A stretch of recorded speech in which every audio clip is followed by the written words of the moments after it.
I grew up in a small town in Vermont, the kind of place where everyone knows your name and nothing exciting ever happens.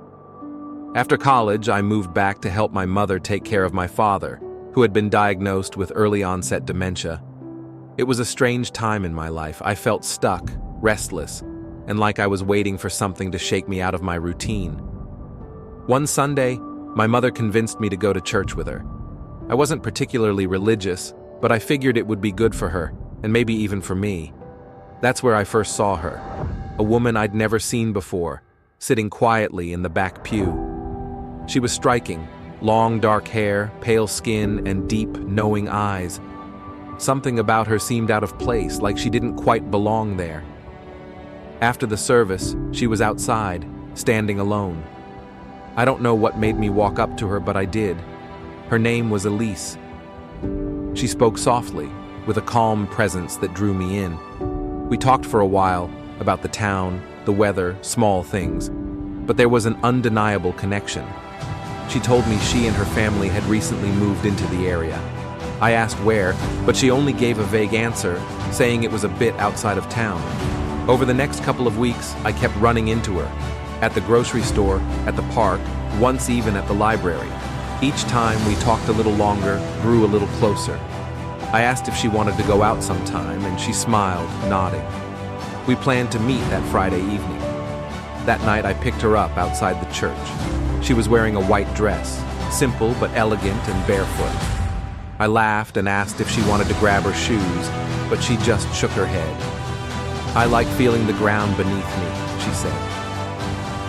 We went to a small diner, and everything felt natural, effortless. She was easy to talk to, but there was always something guarded about her, like she was holding something back. She told me little about her past, only that her family had moved often, never staying in one place too long. I didn't push. I was just happy to be with her. After dinner, I suggested we take a drive. There was a back road I always took when I needed to clear my head, leading to an old bridge over a dried-up riverbed. It wasn't well-traveled, but the stars there were brighter than anywhere else. She agreed, and we set off. As we drove, we talked more, but something felt off. She asked strange questions, things like, "Do you ever feel like you don't belong?" And, "Have you ever been lost, but not in a place, in time?"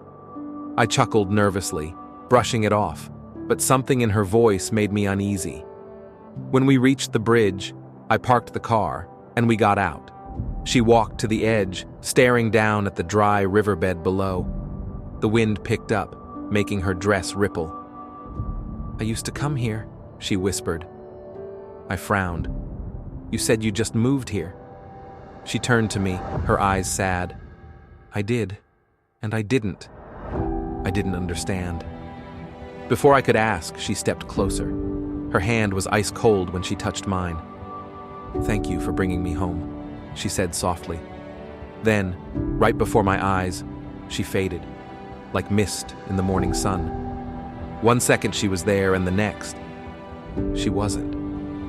I stumbled back, my heart pounding. I searched, called her name, but she was gone. The air felt heavier, colder.